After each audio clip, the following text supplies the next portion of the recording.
Welcome to all, welcome to new Lakshya Academy. मैं Aarti Kaushik for English लेके आई हूँ आपके लिए day second from 45 day challenge, जिसमें हम करेंगे PYQ। ठीक है, लेट्स स्टार्ट द क्वेश्चंस। आइए स्टार्ट करते हैं क्वेश्चंस को। एग्जाम के लिए हम लेके आए हैं most important question. So the question number first is idiom and phrase से आपका क्वेश्चन है, Ritu added insult to injury when she told all my friends that had not cleared the entrance exam। आपको बताना है added insult to injury से related idiom phrase। मैं आपको 1 second का टाइम देती हूँ, जल्दी से आंसर कीजिए। And what will be the correct answer for it? Okay, देख लीजिए।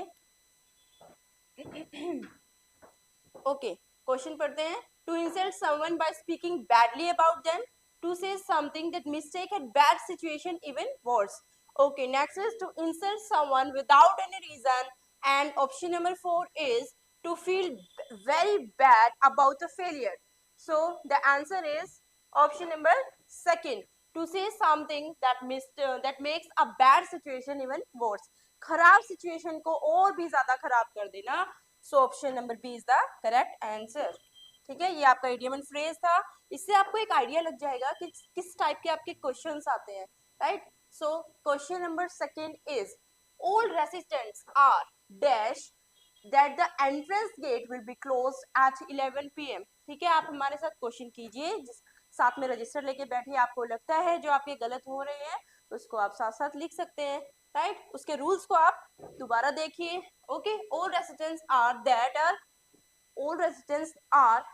dash that the entrance gate will be closed at 11 PM। ठीक है, एक बात देखिए, यहाँ आपका क्या है, बी की कौन सी फॉर्म है? आर।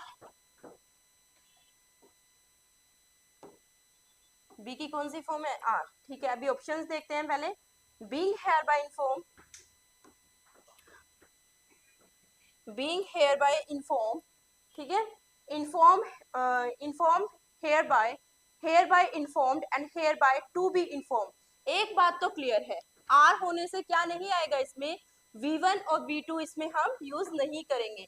वर्ब की फर्स्ट फॉर्म एंड वर्ब की सेकेंड फॉर्म हम इसमें यूज नहीं करेंगे। ठीक है, V3 भी हो सकता है, V4 भी हो सकता है एंड V5 भी हो सकता है। हम ये 3 फॉर्म यूज कर सकते हैं, बट हम क्या यूज नहीं करेंगे, वर्ब की first form and second form. On the basis of this we can solve this question. Okay, हमें ज्यादा इसमें अपने रूल्स को याद करने की रिक्वायरमेंट नहीं है। Just we can see V1, we cannot choose this option, and also V1 and also V1। so option number 3 is the correct answer। ठीक है, ऐसे हम सोल्व कर सकते हैं इसको इजी और जल्दी। हमें करना क्या है, इफेक्टिव एंड एफिशिएंट स्टडी करना है। क्या करना है? Effective and efficient study. ठीक है, okay, next question. Father ordered me not to disturb everyone with such loud music. Question is father ordered me, तो क्या किया है उन्होंने? ऑर्डर किया है। ठीक है, ordered me not to disturb everyone with such loud music, and the options are father said to me please. Order में प्लीज यूज होता है? नहीं होता है। सो ये तो आपका वैसे ही कैंसिल हो जाएगा। ऑर्डर में प्लीज यूज होता ही नहीं है, फादर ने ऑर्डर किया है। Father told me you may not no, this is also wrong. Father said to me you are not disturbing, no. Father said to me you must note, क्या है इसमें? You must note, क्योंकि यहाँ हमने देखा ordered है, सो ordered के साथ क्या होगा? कंपल्शन वाला होगा। You must not disturb everyone with such a loud music. Correct, दोबारा बताते हैं। फादर ऑर्डर्ड मी, कैसे? स्ट्रिक्ट रिक्वेस्ट, यहाँ रिक्वेस्ट नहीं किया गया, मे नहीं आएगा, प्लीज नहीं आएगा, और क्या नहीं आएगा? You are not disturbing us नहीं आएगा। So what we use here, we use you must not disturb, right. Order के लिए मस्ट, कंपल्शन वाला। Next is select the most appropriate antonym of the given word। as I told you yesterday, antonym are the opposite words, synonym are the similar words। ठीक है, इसमें हमें क्या करना है? एंटोनियम सेलेक्ट करना है, मीन्स अपोजिट सेलेक्ट करना है। Word is ignorance, word is ignorance, and the options are stupidity, unwillingness, knowledge, incapability. I know आपने सबने ये वर्ड सुने होंगे। Stupidity is related to stupid, okay, stupidity related to stupid. Next is unwillingness. Who is not willing to do the work? Unwillingness, knowledge, everyone knows, ठीक है. Incapability, who is not capable to doing the work. So the answer is, so the opposite is knowledge is the correct answer. ठीक है. Okay, this is from synonym and antonym, and as I told you, synonym and antonym can be done with the help of vocab, right? And next question will be no substitution. With who are you going to the party? With who? And this is the this question is from pronoun topic. And which topic? From who and whom. First of all, we find the difference from who and whom. So what is the difference between who and whom? Who और whom में difference क्या है, बता सकते हो? देखो, बहुत easy है, इसको हमें ज्यादा डिटेल में करने की जरूरत नहीं है. सिर्फ सिंपल एक बात याद रखनी है. क्या? If there is subject verb agreement then we use who. ठीक है, जहां हमें वर्ब होगा और सब्जेक्ट की रिक्वायरमेंट होगी, उस सब्जेक्ट की प्लेस पे वी यूज हु. ठीक है, but whom is use with preposition. ठीक है, whom is use with preposition. जब हम इसके टॉपिक करेंगे मैं और क्लियरली बता दूंगी आपको.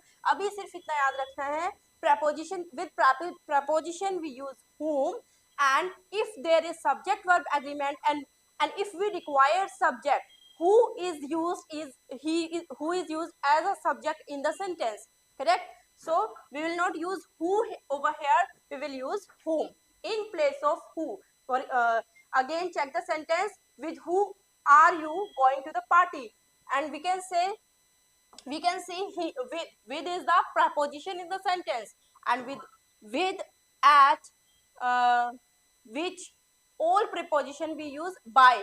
For example, by who or whom Mahabharata was written. So the answer is whom, because here we can see the preposition in the sentence, as same as in the sentence, with who or whom are going to the party, so we use whom. दोबारा बता देते हैं, who और whom एक ऐसा case है, आपका हिंदी में भी सुन लीजिए, जो आपका preposition केस आता है, relative pronoun का होता है.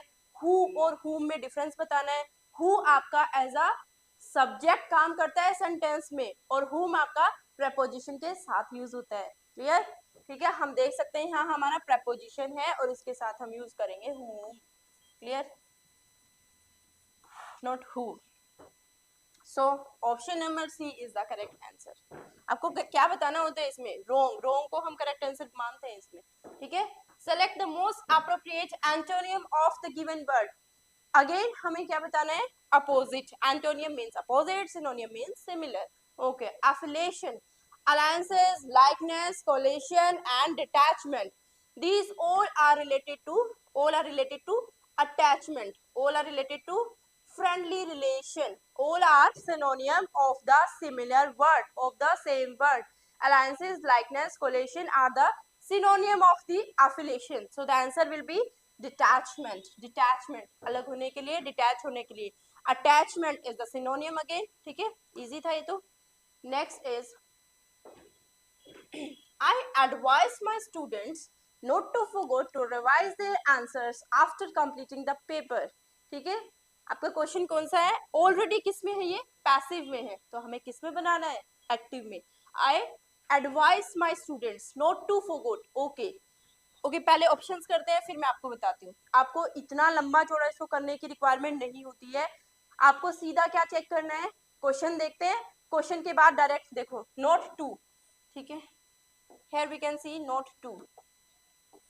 So with not to we use V1. ठीक है, जहां भी आपका वर्ब की फर्स्ट फॉर्म होगी वही आपका आंसर होगा. I advise my students you must have. No, have तो V1 में यूज नहीं करते हैं. I told my students I am warning you. No. Next, warn तो नहीं किया जा रहा है, एडवाइस ही किया जा रहा है. Okay, I told my students you didn't forget to revise. नहीं, V2 नहीं चाहिए हमें. Okay, I said to my students do not forget. Not to को चेंज करेंगे किसमें? Do not. Do not forget to revise your answers after completing the paper is the correct answer. ठीक है, okay. Next is select the most appropriate synonym of the given word. अभी तक हमने दोनों में antonym बताया है, अब हमें बताना है synonym. Predicament का synonym बताना है, that is depression, revelation, dilemma and prophecy, prophecy is अच्छा एक एक करके करते हैं। डिप्रेशन सबको पता है, ठीक है, डिप्रेस्ड हो जाना, डिप्रेशन से रिलेटेड है, एवरीवन नोज, ठीक है। रिविलेशन, किसी चीज को रिवील कर देना। डायलेमा, किसमें, असमंजस में फंस जाना कि ये काम करना है नहीं करना, दुविधा में, एग्जैक्ट वर्ड इज डायलेमा, दुविधा में, ठीक है। प्रोफेसी होता है रिलेटेड टू प्रिडिक्शन, ठीक है, किसी चीज के बारे में पहले से ही प्रिडिक्ट कर देना, प्रोफेसी। एंड आंसर इज प्रीडिक्टमेंट, क्या होगा, डायलेमा, ठीक है, dilemma. Option number 3 is the correct answer. Now, passive voice of the following sentence. The interior designer will renovate the guest room. Okay. will वाला है, देख लो, सारे आपको करने की जरूरत है नहीं, ऑप्शन में सीधा देखो जिसमें will होगा, will be the correct answer, ठीक है, बस ये देख के चेक करो। The guest room has been, no, has been है, हम नहीं करेंगे। The guest room will be renovated by the interior designer. The guest room is being renovated by the interior designer and the last classes was है, नहीं आएगा, is being है, नहीं आएगा, so the answer will be the guest room will be renovated by the interior designer, ठीक है। Present को present में चेंज करो, पास्ट को पास्ट में, फ्यूचर को फ्यूचर में चेंज कीजिए, ठीक है, इजी, ओके। पैसिव वॉइस से डर लगता है, नहीं लगना चाहिए, हम डायरेक्ट ऑप्शन से उठा के उसको कर सकते हैं। नो सब्स्टिट्यूशन, नो सब्स्टिट्यूशन से नहीं स्टार्ट कीजिए इसको। Most people of the age group enjoys reading a good book on a Sunday afternoon. बताइए बताइए बताइए, इसका आंसर क्या होगा, जल्दी से बताइए, ठीक है। मैंने आपको कल बताया था there is a topic that is subject verb agreement. According to subject verb agreement, if subject is singular, verb also singular, if subject is plural, verb also plural, so the same we will follow here also। हम यहाँ देख सकते हैं most people के बाद क्या है, of age group, that is enjoys, enjoys। हमें क्या देखना होता है ऐसे सेंटेंस में, मैंने आपको बताया है जब आपको कुछ समझ नहीं आए तो आप जस्ट एक रूल लगाओ, सब्जेक्ट वर्ब एग्रीमेंट वाला, हम यहाँ यूज करें उस रूल को, चलो करते हैं। मोस्ट पीपल, ठीक है, क्या है आपका, सब्जेक्ट है, ऑफ आपका प्रेपोजिशन है, ठीक है, इसके बाद आपका क्या हो जाएगा, प्रेपोजिशन के बाद उसका ऑब्जेक्ट, एंजॉयज आपका क्या है यहाँ, वर्ब है। If subject is singular, verb also singular, if subject is plural and verb also plural, ठीक है। मोस्ट पीपल मतलब एक से तो ज्यादा है, कैसा है सब्जेक्ट हमारा, प्लूरल है, so the verb also uses plural. आपको मैंने बताया है कि वर्ब प्लूरल कब होती है, जब उसमें एस या ईएस यूज नहीं करते हैं। देखो वर्ब में अगर एस या ईएस यूज होता है तो कैसी होती है, सिंगुलर होती है। वर्ब में अगर एस और ईएस लगाएंगे तो कैसी होगी, सिंगुलर, और विदाउट एस और ईएस लगाएंगे तो एस और ईएस के बिना वाली कैसी होती है, प्लूरल, ठीक है। फॉर एग्जाम्पल इफ आई से डज, ठीक है, डू कैसी हो जाएगी, प्लूरल। प्लेज कैसी, सिंगुलर, प्ले प्लूरल, ठीक है। यहाँ हमने किया है इंजॉय, तो यहाँ इंजॉयज कैसी है आपकी, सिंगुलर, इंजॉय के बाद एस है, जिसमें भी एस या एस लगता है वो आपकी कैसी होती है, सिंगुलर, एंड विदाउट एस या एस की कैसी होती है, प्लूरल। एंड मोस्ट पीपल आपका सब्जेक्ट कैसा है, प्लूरल, एंड ऑल्सो वर्ब कैसे यूज करेंगे, plural, so the answer will be option number 4। Select the most appropriate synonym of the given word. यहाँ हमें दोबारा क्या क्या यूज करना है, synonym of the same word, synonym मतलब सिमिलर, एंटोनियम मींस अपोजिट वाला, ओके। बताइए, इन्वेंट्री, इन्वेंट्री स्टॉक करते हैं सामान को, ठीक है। Creation and the options are creation, admission, disclosure and the catalogue.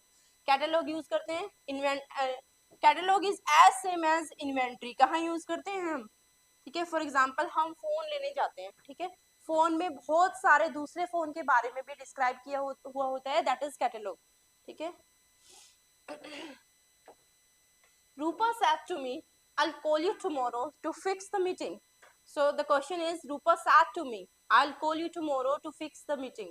Rupa told me that she'll call me the next day to fix the meeting. And option number 2, Rupa told me that she would call me the next day to fix the meeting. And option number 3 is Rupa told me that she is calling me the next day to fix the meeting. And the next is option number 4. Rupa told me that she is going to calling me the next day to fix the meeting. बताइए what will be the correct answer? Rupa said to me I will call you tomorrow. तो उसको said to me किस में change करेंगे? said to की वजह से हमें क्या पता है, ये पास्ट में जाएगा. So option number 2 will be the correct answer. ठीक है, would call me the next day. ठीक है, tomorrow है तो हम next day में चेंज करेंगे, and said to है तो किस में चेंज करेंगे? would call me. Okay, next question is select the correct passive form of the given sentence. I am writing a new story. ठीक है, इसका आपको passive में चेंज करना है. I am writing a new story, change into passive. I am writing a new story. A new story is being written by me. ठीक है, if sentence is in continuous tense तो what we use? ing तो होगा ही होगा. It is clear? ing तो होगा ही होगा. sentence किस में है? continuous में. बस इतना देखना है, उसके बाद आपका क्वेश्चन हो जाएगा. Next is a new story was written by me. ठीक है, a new story will be written by me. I am going to write a new story. Okay, one more thing. Present को present में रखो, past को past में, future को future में, continuous में कॉन्टिन्यूअस रखो. ठीक है, here we can see ing. ठीक है, डायरेक्ट हम V3 यूज नहीं कर सकते, B plus ing and then we use V3. ठीक है, ये आपका पैसिव का रूल होता है. हियर वी कैन सी इसको किस में रखा है? पास्ट को प्रेजेंट को प्रेजेंट में रखा है, plus being plus return. So option number first is the correct answer. Next question, I hope आपको समझ आ रहे हैं, पर आपको एक आइडिया लग रहा है कि क्वेश्चन किस टाइप से आते हैं स्टेनो में. ठीक है, next question, idiom. It's no use crying over split milk when you yourself took the decision. Split milk आपका इडियम फ्रेज है, आपको ये बताना है. Crying over the split milk. ठीक है, crying over the split milk वाला इडियम बताना है इसमें आपको. Okay, the options are feeling upset for reason over every little things. छोटी छोटी चीजों पर दुखी हो जाना. pitying someone who has had a loss, expressing concern over the loss of a dear person. किसी उसके प्रिय इंसान के चले जाने के दुख व्यक्त करना, एक्सप्रेस करना, कंसर्न उसको. ठीक है, and option number 3 expressing. Okay, यही था 3 आपका, expressing concern over the loss of a dear person. And option number 4 feeling sorry over a mistake that can not be change. देखो, आप नॉर्मल वैसे होता नहीं है, डायरेक्ट जो इडियम में बोला जाता है उसका डायरेक्ट मीनिंग नहीं होता है, बट यहाँ आप लगा सकते हो कि एक बार जब दूध स्प्लिट हो चुका है, निकल चुका है, क्या आप उसको वापस से चेंज कर सकते हो? नहीं कर सकते. As same as feeling sorry over a mistake that can not be change will be the correct answer.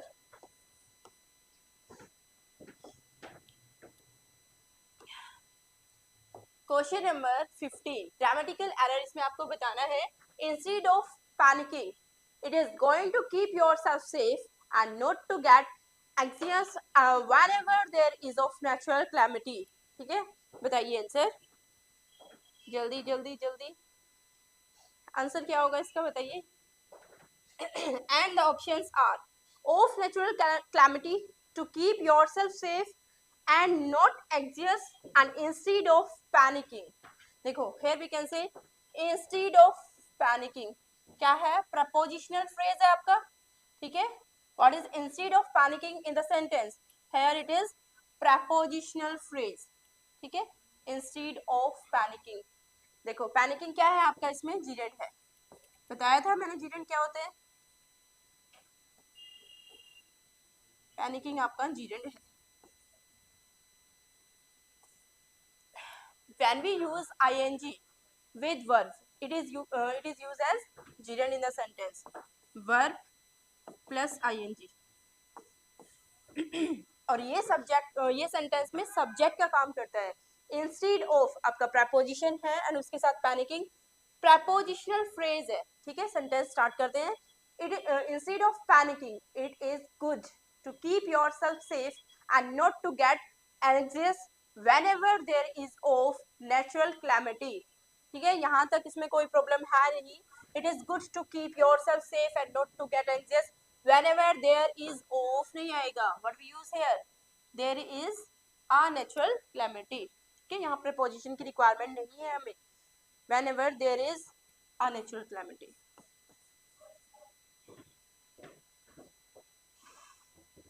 Next question, question number 16. The board examinations have postponed it due to the fear of coronavirus. बताइए, question number 16. The board examinations have postponed it. क्या वो खुद से postpone हो गए हैं या postpone किए गए हैं? बताइए बताइए, खुद से पोस्टपोन तो नहीं होंगे, पोस्टपोन किए गए होंगे. सो the answer will B have been postponed it. ठीक है, have been postponed it.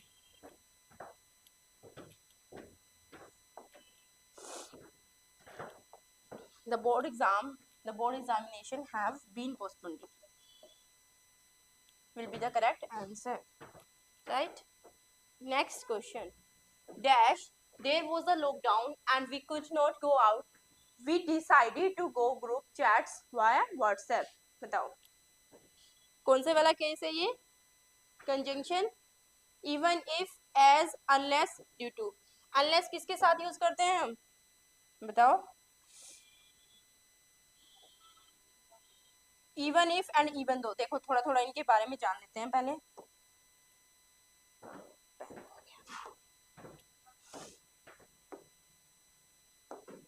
Even if and even though. Even if use for incomplete sentence.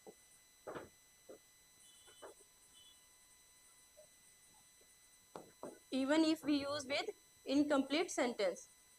ठीक है, and even though used with complete sentence.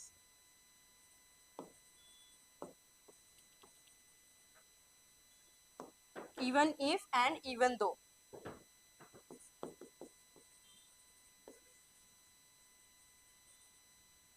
Next is as a result वाला sense में. ठीक है, या फिर कारण बताने के लिए भी यूज करते हैं. unless आपका कंडीशन के साथ यूज होते हैं. unless and until वाला यूज, ठीक है, कंडीशन के लिए यूज होता है. Due to also for reason, but here we are require as in the sentence. As भी यूज कर सकते हैं, बिकॉज भी यूज कर सकते हैं, क्योंकि ये हो गया था. Because there was a lockdown, because होता तब भी इसमें करेक्ट होता है, एज है तब भी इसमें करेक्ट है. Next question, question number 18. The manager said to me, do you want to go to Mumbai for your internship? And the options are, the manager was asking me whenever I want to go to Mumbai for my next internship. Next, the manager asked me whatever I wanted to go to Mumbai for my next internship.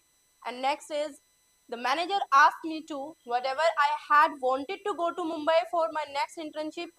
And option number 4 is, the manager asked me whether. गलत हो गया ये वाला, थोड़ा सा काट देना sir इसको.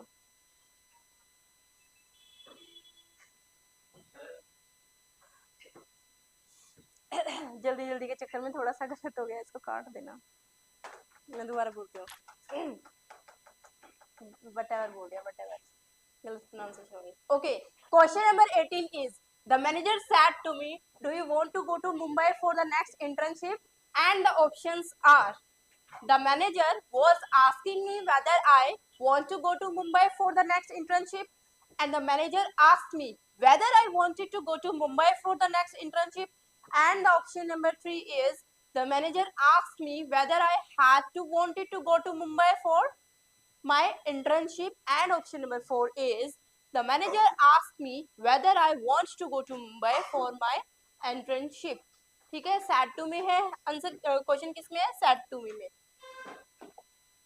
क्वेश्चन किस में है? Said to. ठीक है, डू यू वांट टू किस में है? इसमें सिंपल में है, टू में है, सिंपल प्रेजेंट में है. ठीक है, चेंज करेंगे, किस में जाएगा? Ask me whether I want say wanted to. ठीक है, option number 2 is the correct answer. Next question, select the correct active form of the given sentence. अब ये किस में है? पैसिव में है. कैसे पता लग रहा है? देखो, हेल्पिंग वर्ब. कैसे पता लगेगा कि ये पैसिव में है कि एक्टिव में है? हेल्पिंग वर्ब के साथ क्या यूज हुआ है? B plus I N G. किस में यूज होता है B plus I N G? Plus V3, ठीक है। पैसिव में V3 सबके साथ आता है, ठीक है, V3 सबके साथ यूज होता है। और अगर ये B प्लस ING है तो कौन सा फॉर्म है, कॉन्टिन्यूस, ठीक है। Okay, and the options are the RWA is installing CCTVs in the colony. The RWA is going to get CCTVs installed in the colony. देखो इसके लिए सारे पढ़ने की रिक्वायरमेंट आपको है नहीं, सीधा सीधा हम देखते हैं B प्लस ING है तो आपका कौन से वाला टेंस है, इट इज कॉन्टिन्यूस, ठीक है। ING वाला लगा देंगे डायरेक्ट, ठीक है। Option number first is the correct answer, क्योंकि इसमें तो वॉज है इसलिए ये नहीं आएगा, यहाँ आर है तो इज वाला फॉर्म आएगा, ये चेक करना है, ठीक है। इज एम आर में से कौन से वाला आएगा, क्योंकि यहाँ आर है तो प्रेजेंट वाला ही यूज होगा, ठीक है। And the last question of the day is question number 20. The Eiffel tower was erected in 1889 and is now the symbol of the city of Paris. बताइए। Okay, it was supposed to be a temporary construction that was to stay only 20 years, but now approximately 7 million visitor. ये आपका कौन से वाला है, PQRS, इसमें थोड़ा time consuming होता है, ठीक है। एक बात देखिए, इसको हम ऑप्शन एलिमिनेट मेथड से करते हैं। चलो देखो, हमें सारे पढ़ने की रिक्वायरमेंट नहीं है कि हम पहले ABCD सारे पढ़ेंगे, पहले हम देखेंगे ऑप्शन से। ऑप्शन करें, ऑप्शन में सबसे पहले सब में क्या है, A है, तो दिस इज फॉर श्योर कि A will be the option first, ठीक है। फर्स्ट पे हम सीक्वेंस पे A ही लेंगे, इतना करेक्ट है, इतना सही है, ठीक है, क्योंकि सब ऑप्शंस में A से स्टार्ट हो रहा है। उसके बाद आगे चलते हैं। The Eiffel Tower was erected in 1889 and is now the symbol of the city of Paris. ठीक है, अब आगे चलते हैं, किसके बारे में बात हो रही है, Eiffel Tower के बारे में बात हो रही है, ठीक है। Next, it was supposed to be a temporary construction that was stay only 20 years. ठीक है, ये भी सही लग रहा है। नेक्स्ट देख लेते हैं A B का कॉम्बिनेशन, क्या B के बाद C का बन रहा है। On March 31st, 1889, the tower had been finished a record time, a total of 2 years, 2 months and 5 days to construct. And option number D is the construction of the Eiffel Tower is actually quite impressive as the first digging work started on the January 28, 1887. इसकी बात हुई है, इससे इसको तो हम change नहीं कर सकते हैं, but what we can do after option number A we can use option number D, ठीक है, क्योंकि इसी की ही कंटिन्यू बात हुई है, तो option number A and option number D जहां होगा आप डायरेक्ट भी लगा सकते हो, बट फिर से क्या हुआ है, उसके बाद B भी है, AD दो में है, इसलिए हमें एक में और पढ़ना पड़ेगा इसको, ठीक है। ये कैंसिल हो गया हमारा, AB AC भी कैंसिल हो गया, ठीक है। आप देखते हैं AD के बाद व्हाट वी यूज C और B। अब देखते हैं, on March 31st, 1889 the tower had been finished in a record time, a total of 2 years. ये आपका ऑप्शन नंबर C हो गया है, ठीक है। इसके बाद इसकी बात हुई है, and it was supposed to be temporary construction that was say only 20 years, but now approximately 7 million visitors climb the Eiffel Tower every day. Is the option number 4. किसमें है ऐसा, option number A is the correct answer, ठीक है। इसको हम करेंगे option वाले method से, जिसमें ABCD, जिसमें सबसे पहले क्या होगा, एक ऑप्शन उठा लेंगे, सब में A है तो इस वजह से ये हमारा और इजी हो गया है कि A he option number first है। उसके बाद उसके अकॉर्डिंग हम क्वेश्चन को, सेंटेंस को कंप्लीट करेंगे, ठीक है। Thank you so much, please do like share subscribe our channel, ऐसे ही हमारे साथ बने रहिए, कमेंट कीजिए, थैंक यू।